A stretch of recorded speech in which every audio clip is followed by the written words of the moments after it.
Boa noite a todas e todas. Estamos ao vivo na Python Brasil, a maior conferência da América Latina. E eu sou Lidiane Monteiro, vou estar aqui de host dessa palestra. E para quem não me conhece, né, vou aqui me autodescrever. Eu sou uma mulher negra, de pele clara, cabelo preto, na altura, né, do ombro. Estou usando óculos, estou com a blusa branca. E ao fundo você vê ali dois quadrinhos e um deles é da Mulher Maravilha. E ao meu lado está a Gabi Cavalcante, que é uma mulher fantástica, uma mulher maravilhosa, combina muito com esse quadrinho. E ela vai apresentar uma palestra sobre Web Scrap, Python e ordem na Câmara dos Vereadores. Além de desenvolvedora de software, a Gabi também é da Stone Pagamentos, full stack, tem experiência na área de mercado, na área acadêmica também, e é cofundadora da Pilot Brasil. Então é uma honra muito grande receber a Gabi. E boa noite, Gabi. Fica à vontade para começar. Boa noite, Lidy. Eu tô muito feliz que você tá aqui fazendo essa apresentação. Acho que fiquei até mais tranquila. Tá dando para me ouvir direitinho? Tá muito bom o áudio, muita qualidade. Show. Então, boa noite, pessoal. Me apresentando. Eu sou a Gabi Cavalcante. Eu sou mulher branca, cabelo curto. Tô com óculos vermelho e no meu fundo acho que tem um pedacinho do ukulele. Tem uma parede pintada, um ar-condicionado ali. E como a Lindy já, né, fez uma apresentação, eu vou falar hoje sobre web scraping, Python e ordem da Câmara dos Vereadores. Eu estou um pouquinho nervosa porque eu acho que essa configuração de palestra é muito novo, então eu estou acostumada a ver pessoinhas na minha frente, ver a cara delas, ver se elas estão entendendo o que eu estou falando, ou coisas do tipo, mas a gente vai tentar se adaptar aqui. Então, se vocês tiverem alguma dúvida, a gente pode conversar no Discord. Se vocês perceberem que eu falei alguma palavra que vocês não fazem ideia do que é, pode perguntar, pode falar.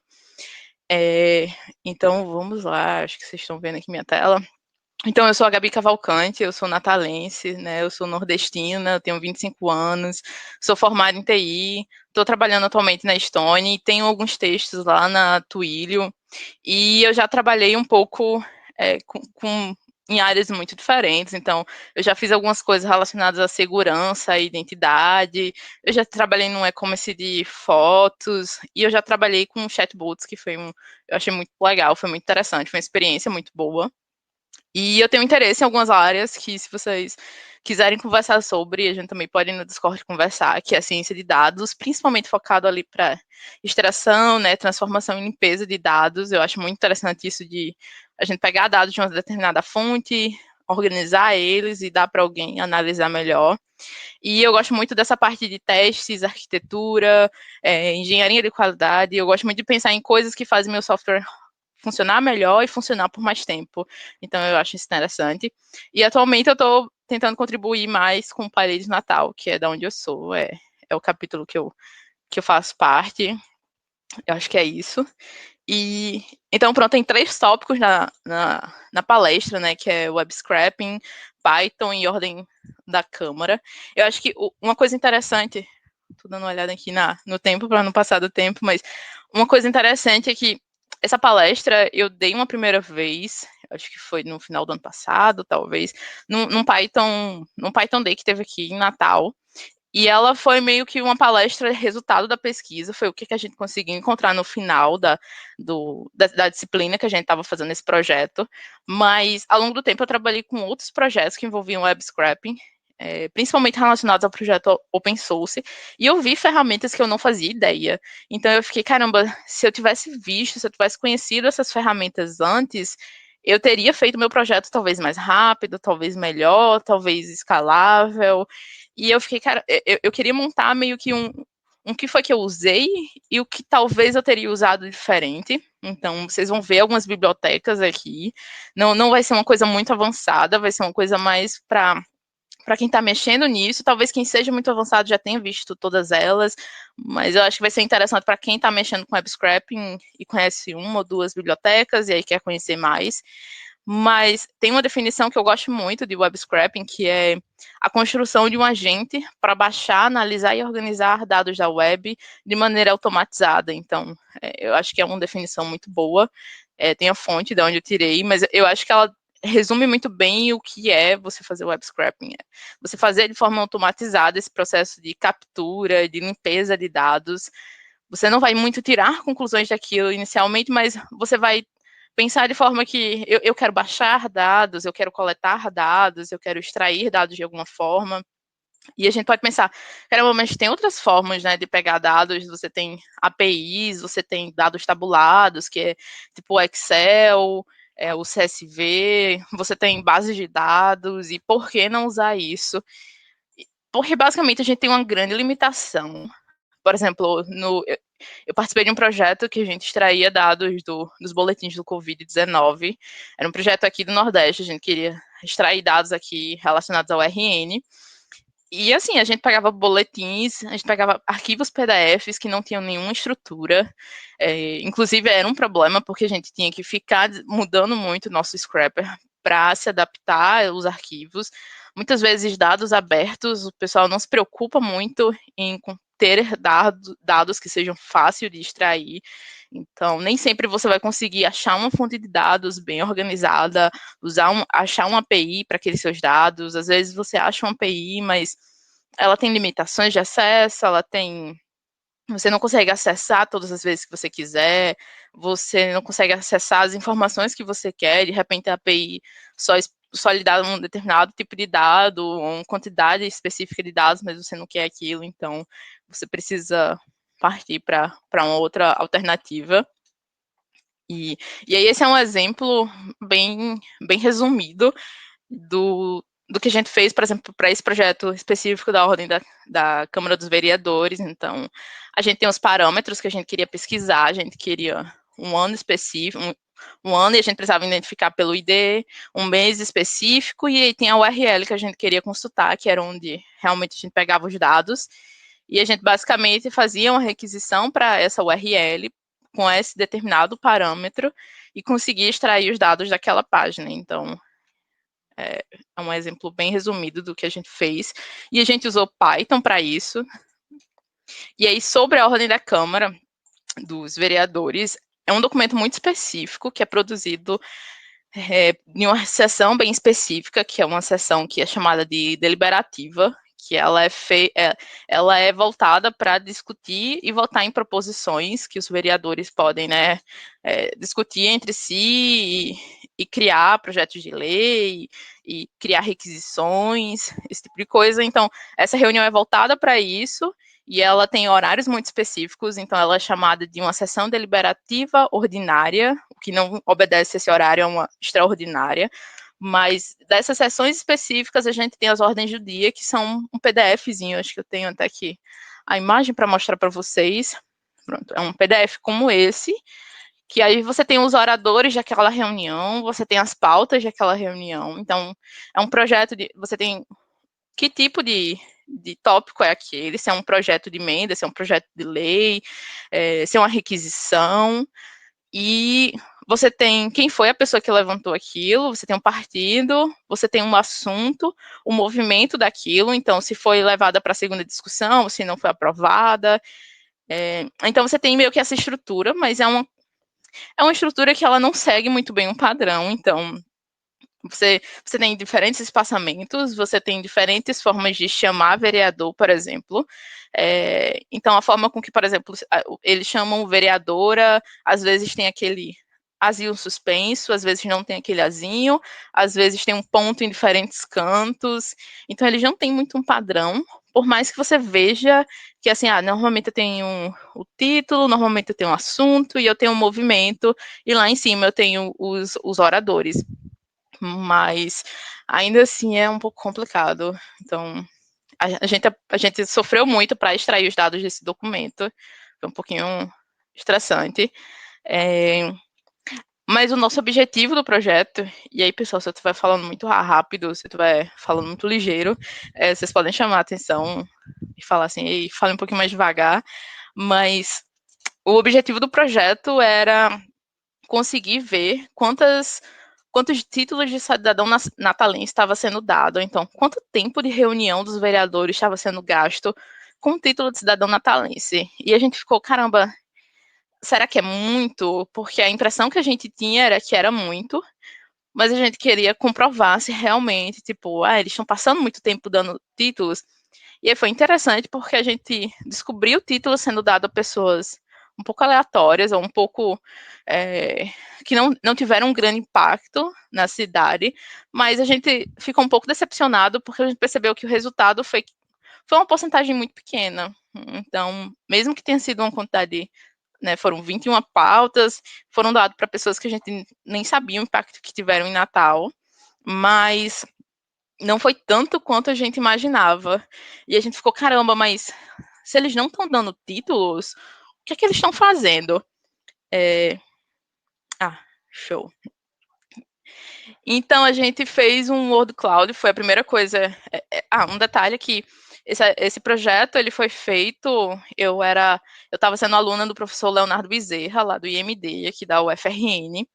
E aí uma das sugestões que ele deu foi: se você não está sabendo o que está sendo discutido, faz no Word Cloud, vê as palavras que estão sendo faladas nos arquivos, vê, assim, tem uma noção, pelo menos por cima, do que está sendo discutido. E a gente começou a perceber que muitos dos tópicos ou das palavras que apareciam com boa frequência eram relacionadas à infraestrutura. Era tipo bairro, árvore, buraco, lixo, manutenção, capeamento, canteiro. Tinham muitos bairros da cidade, então a gente ficou, caramba. Então muita discussão está sendo relacionada à infraestrutura.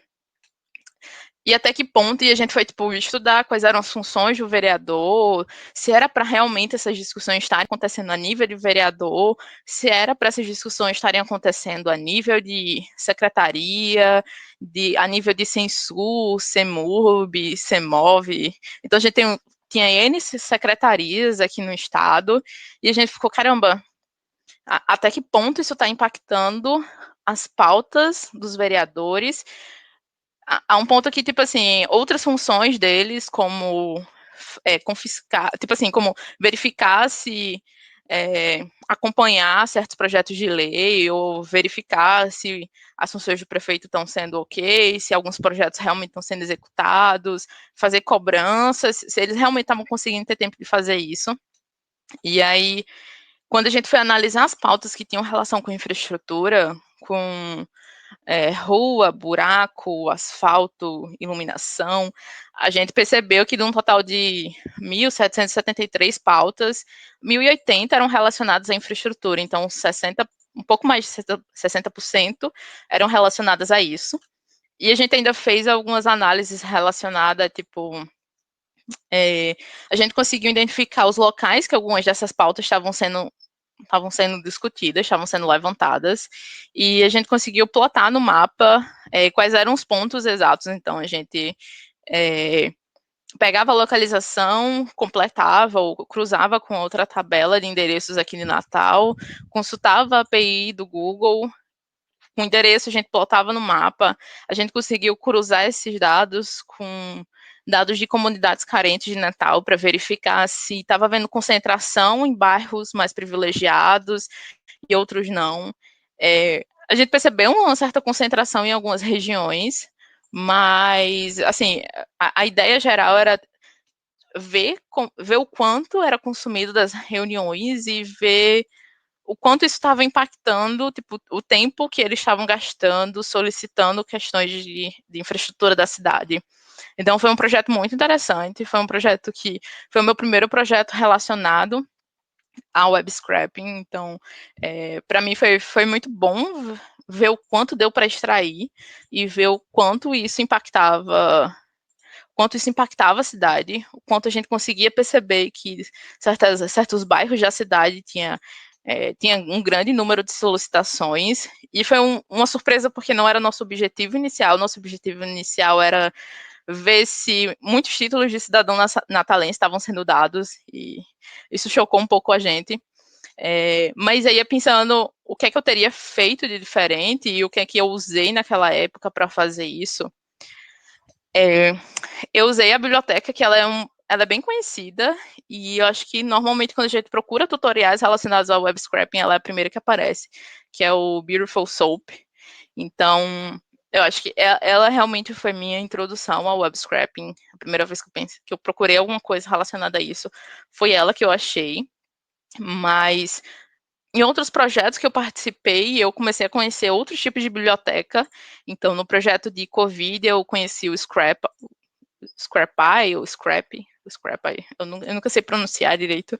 Mas em outro projeto que eu participei, que eu estava tentando raspar dados relacionados a processos de justiça, eu conheci o Request HTML, que um amigo meu indicou, então foi muito bom. Eu não conhecia essa biblioteca e ela também é muito simples de manipular. E eu fiquei, caramba, achei interessante.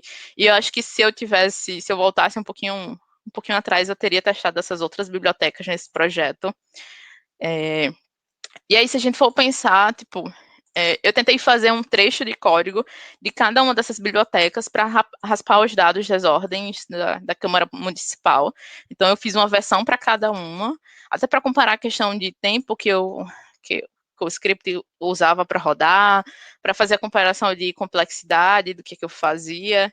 E eu achei interessante trazer um pouco quais foram as vantagens e desvantagens que eu achei em cada uma dessas bibliotecas, porque em algumas eu acabei sofrendo um pouco mais para fazer determinadas coisas muito simples, em outras eu percebi que elas eram muito simples e se eu fosse escalar aquele projeto, elas não iam lidar muito bem.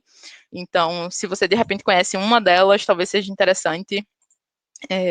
E aí, se vocês conhecerem outros também, a gente pode conversar lá no Discord e a gente pode trocar algumas ideias sobre isso. Mas uma coisa que eu notei do Beautiful Soap foi que ele é muito simples de você compreender o que é que ele faz. E ele foi muito simples para fazer um scrap, para fazer uma raspagem de dados que também era muito simples. Então, aqui seria o script que eu precisei fazer para pegar os dados de um determinado PDF e literalmente assim fazer baixar o arquivo PDF. Então foi mais ou menos esse script.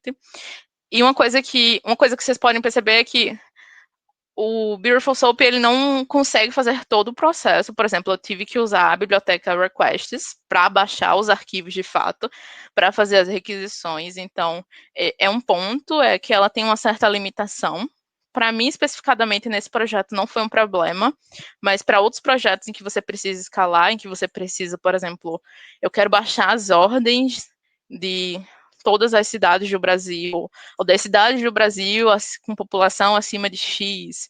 Então, caramba, você vai precisar escalar o projeto, você vai precisar consultar múltiplas URLs, você vai precisar fazer seu script para raspar os dados de um determinado município, vai ser muito parecido com outros 15 municípios. Você vai repetir código, como é que você vai fazer isso, como é que você vai fazer o deploy desse código. Então, todas essas outras variáveis, elas podem ser consideradas dependendo do tamanho do seu projeto. Eu acho que com relação a. Eu acho que um ponto principal com relação a essa biblioteca é exatamente isso: é você entender que ela é uma biblioteca e ela tem suas limitações, e se você quiser, por exemplo, otimizar ela para rodar com múltiplas URLs ou alguma coisa do tipo, aumentar a velocidade, por exemplo, se você tem uma tarefa que é executada múltiplas vezes, você vai precisar usar algum recurso externo, como multiprocess, como threadings, como alguma outra biblioteca externa. Para baixar o arquivo, você vai precisar de uma outra biblioteca externa. Para converter os arquivos, então, se você quer baixar vários arquivos e converter eles em CSV, você vai precisar de alguma coisa externa. Então, ela tem essas certas limitações que eu senti na época que eu estava usando.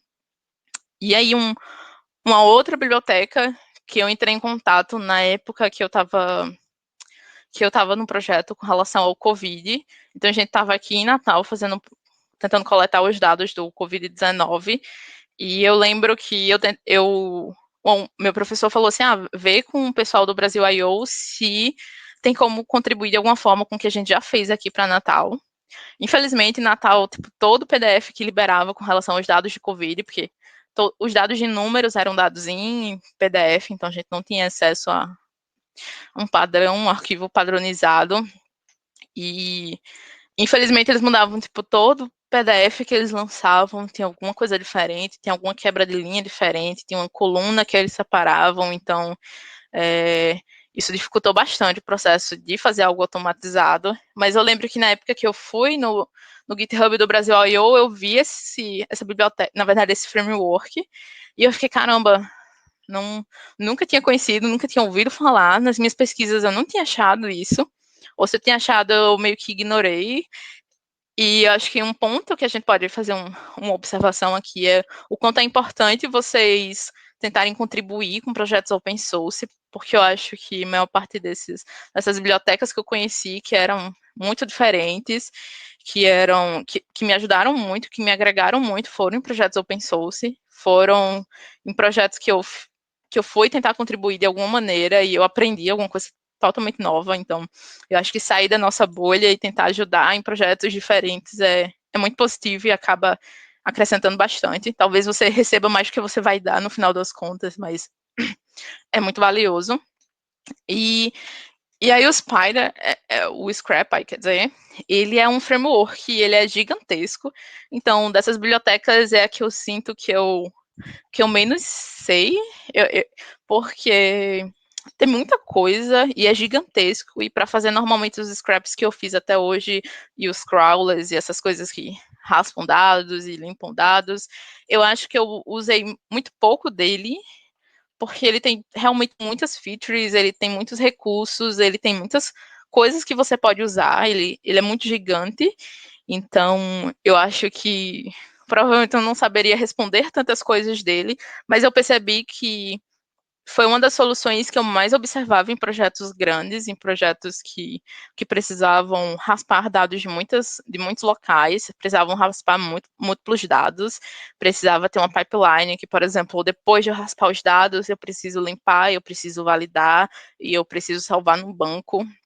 Então, pareceu ser uma solução muito boa para projetos maiores, para esse tipo de configuração que você precisa ter uma arquitetura mais complexa, mas eu realmente sinto que ele tem muitos recursos e provavelmente se você precisar de algo, se você pesquisar, você vai achar nele, mas ele também é bem focado em fazer raspagem de dados, em scrapping, em crawler. O Beautiful Soap, por exemplo, você pode usar para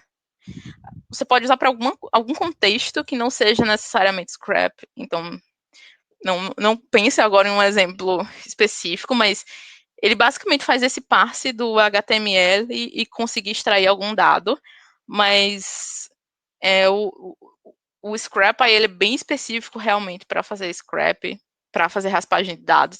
E aqui foi a mesma versão que eu fiz naquele outro exemplo. Vocês vão perceber que é um pouquinho maior, talvez seja um pouquinho mais complexo de entender, então esse daqui é um pouquinho menor, você consegue em menos linhas de código fazer uma determinada coisa, mas a vantagem é exatamente essa, é o fato de que o Scrap é um framework, e o Scrap já traz muita coisa nele, então aquelas coisas que a gente viu que eram limitações do Beautiful Soap, no caso do Scrap a gente tem isso suprido, a gente consegue já baixar os dados usando a biblioteca, a gente consegue exportar os dados no final do processo, a gente tem um suporte a questões assíncronas, e aí para alguém que escutou o assíncrono e não sabe o que é o assíncrono, é exatamente esse poder de você fazer múltiplas coisas. Eu vou falar de um jeito bem simplificado, mas lá no final da apresentação eu coloquei um linkzinho numa palestra do Luciano Ramalho, que ele fala mais sobre assíncrono, mas exatamente eu consegui fazer mais de uma tarefa ao mesmo tempo, seria de forma bem resumida e simplificada. Então, e aí você também tem um recurso que é chamado de pipeline, que é todos os processos que acontecem depois da extração dos dados. Então, se você precisa validar seus dados, se você precisa checar que os valores é o que você esperava, checar a duplicidade de valores, se você precisa conectar com o banco de dados no final para que os seus dados extraídos sejam salvos, você consegue ter esses recursos no Scrapy. E você também tem tecnologias de deploy específico para o Scrapy, que é o Scrapy Code. E então você tem coisas bem específicas que conseguem contribuir desde o seu processo de desenvolvimento até o seu processo de deploy. E então eu acho isso bem interessante. Tem uma documentação muito boa no site deles, que eles falam sobre isso. Mas assim, ele é realmente uma coisa complexa e ele supre muito bem em projetos complexos. Eu acho que esse é um ponto muito positivo dele. E aí, uma última biblioteca que eu tive experiência no projeto mais recente foi o Requests HTML, que ele é do mesmo criador, se eu não me engano, do Requests, com certeza que sim. Então ele traz se você está acostumado a usar o Requests, você se acostuma muito fácil ao HTML, ele traz as mesmas vantagens da biblioteca, mas ele vai lembrar muito o Beautiful Soap, que foi aquela biblioteca lá no início que a gente viu. Então, se você perceber, ela ainda é menor do que o nosso primeiro exemplo de código, e ela é muito simples. E o objetivo dela é exatamente, eu acho que o sloganzinho, a descrição dela, é exatamente tornar possível fazer a captura, a extração de dados em HTML o mais simples e intuitivo possível. Então, ele não pretende suprir todas as suas necessidades com relação à raspagem de dados, mas se você quer fazer alguma coisa simples, uma coisa rápida, se você não tem muito tempo, por exemplo, o Requests HTML vai poder suprir isso. Ele também tem um suporte assíncrono e você também tem como usar ele sem ser com requests. No nosso exemplo aqui foi com no nosso exemplo aqui foi usando o próprio Requests HTML, o HTML Session, mas teve um projeto que eu participei que eu usei o Scrapy, e aí eu fiz o parse para HTML usando o Requests HTML, porque eu achei ele ainda mais simples. Eu acho que o parser dele para você fazer pesquisas, por exemplo, a gente fez uma pesquisa aqui procurando por listagens, traço notícias. Então, eu acho, a minha impressão que eu tive foi que pegar o HTML e conseguir fazer esse passe, o Requests HTML faz melhor. Então, certos caracteres especiais ele lida melhor com isso. E eu acabei preferindo usar ele mesmo usando o Scrapy. Ele permite isso. Acho que são algumas das vantagens dele. E eu acho que um último ponto sobre o Scrapy, voltando, né? Eu meio que fui e voltei um pouco, mas não se preocupem. Eu fiz algumas notas mais escritas com relação a essa palestra, eu posso compartilhar depois junto com os slides. Acho que talvez ajude, tem alguns links interessantes. Mas uma coisa é que você tanto pode fazer um script puro do Scrapy, como a gente fez aqui, aí se eu rodar só ele, vai funcionar, vai baixar todos os arquivos, mas também tem uma forma de você meio que criar um projeto, fazer um setup do projeto logo inicial, e ele já cria certos arquivos configurados, pipeline, middleware, então ele já fornece essa ferramenta, né, esse cliente que meio que faz um setup do projeto para você e ele já organiza. Eu acho que é uma forma bem interessante para projetos maiores que você precisa separar bem os arquivos, que você precisa organizar bem o seu projeto. Eu acho bem interessante, mas eu ainda não cheguei a usar. Meus scripts, eles conseguem dar certo fazer em um arquivo ou em alguns arquivos, mas é bem interessante. E aí, na parte de extrair os dados, deixa eu dar uma olhadinha no tempo. Opa. Na parte de extrair os dados, eu usei o PyPDF e regex, porque a gente não tinha um mínimo padrão nos arquivos, assim, então, literalmente, a gente tinha que procurar por certas palavras, por certas frases, a gente tinha que procurar por vários padrões de, por exemplo, eu queria extrair o nome dos vereadores e das vereadoras envolvidos naquela pauta. Só que assim, eu tinha várias formas de identificar a vereadora fulana e tal, e eu precisava tentar procurar por todos esses padrões. Então, assim, para mim foi muito mais fácil usar o regex. Eu li com o PyPDF, mas tem outras bibliotecas e eu adicionei uma que eu não usei especificadamente nesse projeto da Ordem da Câmara dos Vereadores, mas eu usei ele no Covid, e aí eu realmente gosto muito desse projeto, que eu fiquei, caramba, eu quero muito citar ele. Eu acho que ele é bem específico para a questão de arquivos tabulados. Então, o projeto do Covid, a gente tinha realmente uma tabela e uma tabela no PDF com as colunas e os valores e as cidades e o número de infectados, o número de mortos, o número de recuperados. E o Rose é uma biblioteca, acho que ela é do Turicas, que é, ele é lá do Brasil I.O., então é uma biblioteca feita por um brasileiro, e acho que as contribuições são bem fortes aqui do Brasil, mas foi uma biblioteca que eu gostei muito, ela foi muito fácil de utilizar, ela tem uma documentação muito boa, e eu acho que eu gosto muito quando eu vejo, né, brasileiros com bibliotecas, eu fico, caramba, quero muito usar, quero muito contribuir, e quero muito falar sobre. Então, eu acho que o Turicas tem até palestras, ele vai ser um dos keynotes, né? Então, eu realmente indico muito essa biblioteca, se você está trabalhando com PDFs, ou então com dados no geral, que estão em tabelas, eu acho essa biblioteca muito boa, então eu coloquei até um maisinho nela, porque mesmo que ela não esteja no contexto do projeto que eu trabalhava, eu achei ela muito boa, e eu queria muito citar ela aqui no, e eu coloquei algumas dicas.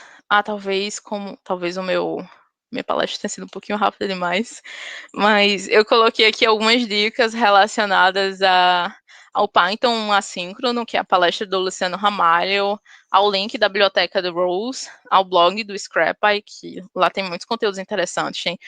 Eles têm tutoriais de projetos bem complexos, de como você cria uma pipeline para salvar os dados no final.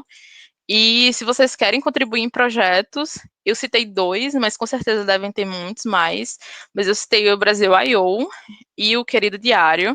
Então, eu acho que são projetos muito interessantes se você quiser entrar em contato, se você quiser. Eu acho que principalmente ver pessoas muito mais experientes falando sobre é uma coisa, sabe, você aprende muito, você vai receber reviews no seu código e você vai ver coisas que você deixava passar. Então, eu acho que isso é muito interessante, é algo que agrega bastante. E se vocês tiverem alguma dúvida, vocês podem me encontrar aqui.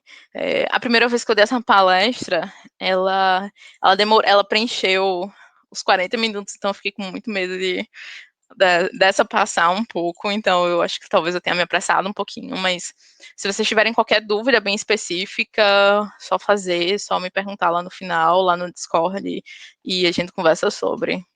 E é isso, pessoal.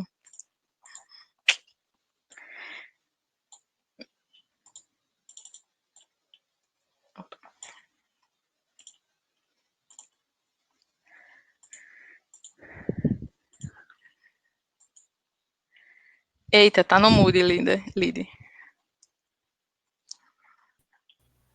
Ah, desculpa, segunda vez que acontece comigo. Então, assim, às vezes rola isso, galera. Mas, assim, sua palestra foi maravilhosa, parabéns. E, tipo, não tem problema terminar antes, então tem um tempinho aqui ainda para perguntas. E a galera participou bastante, curtiu. Eu, pelo menos, Ah, também massa. estou trabalhando um pouco com web scrap e aí foi legal, né, ver tua visão. Teve uma coisa que você falou que eu, inclusive, vou usar. E eu imagino que tem uma galera aqui também que vai aplicar esse conhecimento. Então, uma pergunta, né, que chegou aí foi sobre da Dani Costa, né? Se você tem esse trabalho documentado, né? Para se a galera quiser citar e usar como referência, para como é que pode fazer isso. Tem um projeto no GitHub que ele tem todos os scripts que a gente usou, tanto os scripts que a gente gerou, os mapas de Natal com os pontos de referência, os scripts de extração de dados, tem uma outra etapa que a gente fez, que foi o agrupamento de pautas por assunto, e aí nisso a gente usou mais aprendizado de máquina, então teve uma segunda etapa do projeto, e aí todos esses scripts estão lá no GitHub, eu posso adicionar ele no PDF e colocar no Discord, para vocês acompanharem direitinho. Também tiveram alguns posts no Medium que a gente fez, então também posso colocar no PDF para vocês acompanharem direitinho, mas eu documento tudo e aí coloco lá no Discord. Perfeito, então ninguém vai perder, né? E ainda vai ter como referenciar o trabalho. Isso é muito importante, né? A gente passar adiante, né? Quem foi que fez, como foi construído. E ainda mais uma coisa importante também é essa questão com as universidades, né? Você citou sobre isso, né? Falou do seu professor, falou desse trabalho conjunto, e é legal para a gente entender como é que a academia, mercado, linguagens estão bem relacionados. E uma pergunta também da Juliana sobre como é o output do PyPDF2. da biblioteca.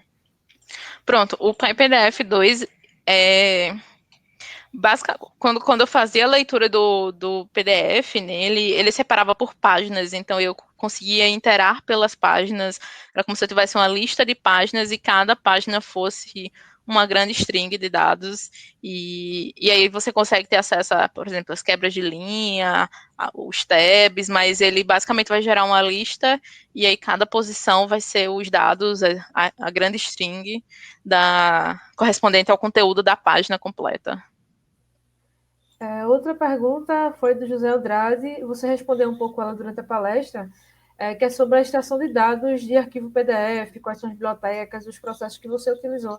E a gente sabe com a dificuldade, né, de extrair dados de PDF, lidar com esse tipo de arquivo não é tão trivial assim. Então, assim, o que foi que você fez, né, para minimizar esses problemas, né? Tipo, qual foi esse processo e as bibliotecas você me citou um pouco mais aí? Uhum. Pronto, a biblioteca que eu usei principal foi a PyPDF para extrair os dados. Muito recentemente eu conheci essa do Rose, mas ela, como eu comentei, né, ela é específica para PDFs com dados tabulados. Mas assim, quando eu mexi com dados tabulados, eu usei ela, foi muito incrível, porque ela facilitou muito o processo de extração dos dados.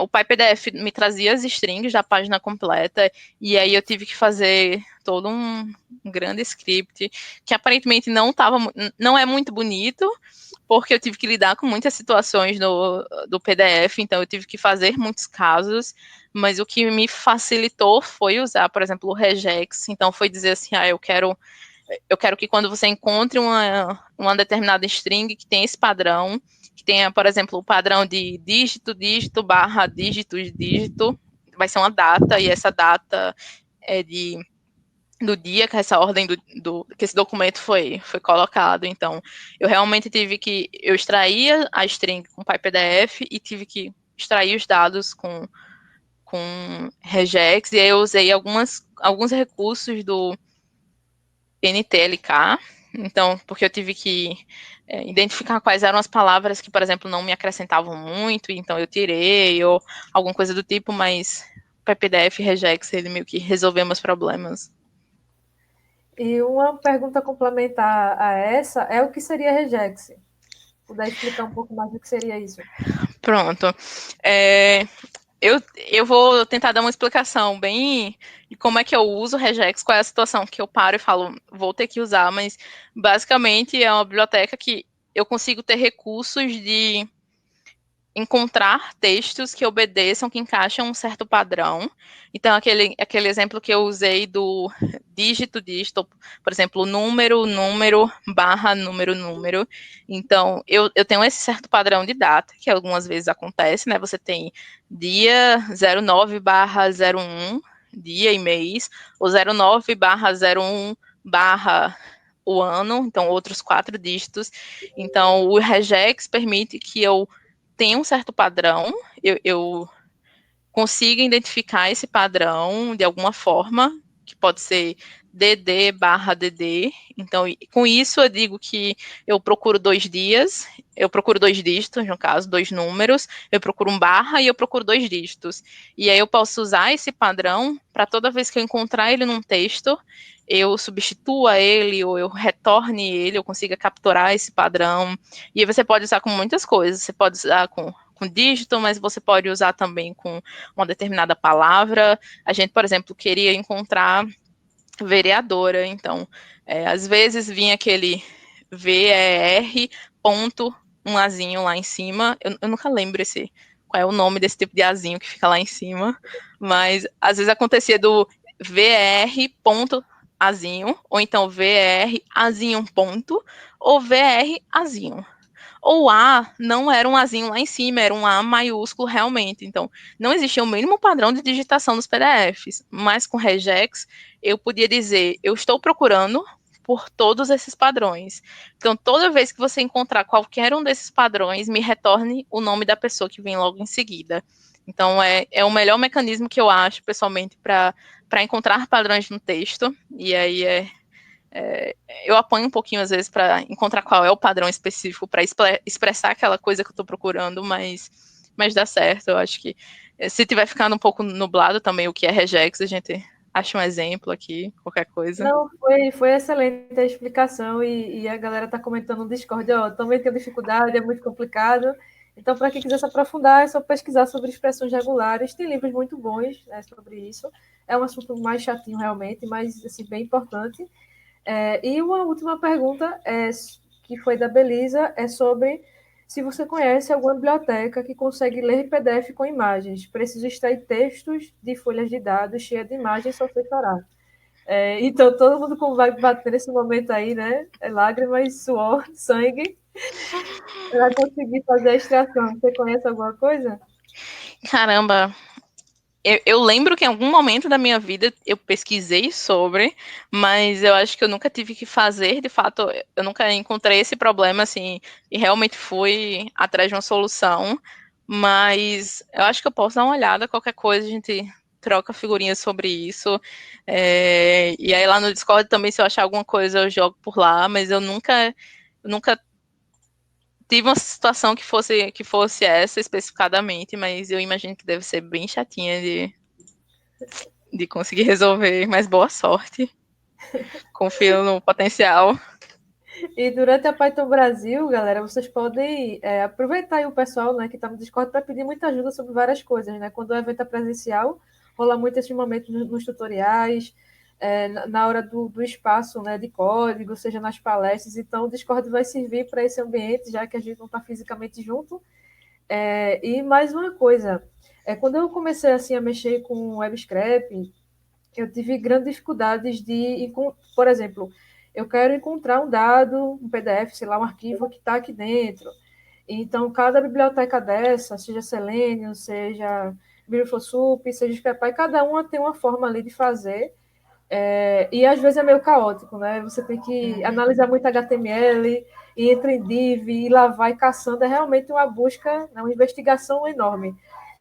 E aí no Scrapar, uma coisa que eu achei legal foi que o projeto ele tem um padrão. Então, quando são projetos muito grandes em Selenium, por exemplo, a pessoa se perde porque é muita coisa. Então, eu queria saber se tu sentiu alguma coisa nesse sentido em relação às três que você testou, né, que você trouxe para cá na sua avaliação. O que é que tu achou em relação a isso, em termos de padrão de projeto? Como é que foi para tu isso? Uhum. Então, eu senti muito que o Scrap aí já tinha uma certa filosofia por trás que me direcionava a organizar um projeto de uma determinada forma. E era muito fácil para mim, por exemplo, quando eu abri um projeto open source, um projeto como, por exemplo, o Querido Diário, eu conseguia ir exatamente nos arquivos que, por exemplo, o arquivo que validava, ele existe, ele é bem específico, o arquivo que salva, o arquivo de modelos, o arquivo de banco, o arquivo. Então, ele por trás vai meio que fazer assim, se organize aqui, pelo menos use aqui como base essa estrutura, e a gente vai dar certos recursos se você obedecer essa estrutura. Mas se você falar assim, não quero, eu quero só fazer um arquivo, extrair um dado, ele também vai dizer assim, beleza, se você quer usar esses dados aqui, se você quer dizer, usar esses recursos, se você quer fazer algo bem específico, em um arquivo só você desenrola. Mas realmente, quando eu fui usar, por exemplo, o Beautiful Soap, eu me perdi um pouco, eu não sabia exatamente onde é que estava cada coisa. Eu tive que tomar as decisões de que biblioteca eu usava para baixar os dados, que biblioteca eu usava para salvar os dados, isso foi um pouquinho chato, mas é bem os prós e contras. Se o projeto for pequeno, se o tempo for pequeno, se você não conhece nenhuma das três, de repente começar pelas mais pequenas, mais simples, as que são bibliotecas, e aí depois pular para um framework pode ser interessante. Muito massa, velho. Ó, Gabi é uma pessoa fantástica, a gente aprendeu muito. Então, tem um monte de pergunta aí que eu vou fazer em off, porque não vai dar mais tempo, né? Tu falou aí de IA, né? Falou de pipeline, um monte de coisa aí que dá pra gente aprender nesse projeto. O bom é que ele tá no GitHub, a gente vai poder conhecer mais de perto, vai poder conversar mais no Discord. E durante toda a Python Brasil aí, que vai ter a semana inteira de conteúdo, e a Gabi vai estar por aí com a gente, né? Em outros momentos, em outros espaços. Então, agradecer, né, você pela qualidade do conteúdo, por aceitar, né, submeter, estar aqui com a gente. E que foi massa, muito, muito massa mesmo. O Discord está bombando aqui ainda. Eita. E o papo vai continuar por lá, né? Que a Gabi vai responder a todo mundo. E vocês sintam-se convidados a seguir as redes sociais da Python Brasil, né? Que está aqui, ó, na imagem aqui do vídeo, mas para quem não conhece, o Instagram, o YouTube e o Twitter é sempre Python Brasil, é o mesmo arroba, então não tem como se perder. E divulguem também, comecem a divulgar e chamar o pessoal para vir assistir. E daqui a pouquinho vai ter o keynote, né, da Melissa, então, imperdível. E é isso, galera. Fiquem aí, né, pro keynote, né, que vai ser em outro link, mas vocês vão acompanhar. Prontinho, obrigada, pessoal. Obrigada pela oportunidade e aproveitem o evento.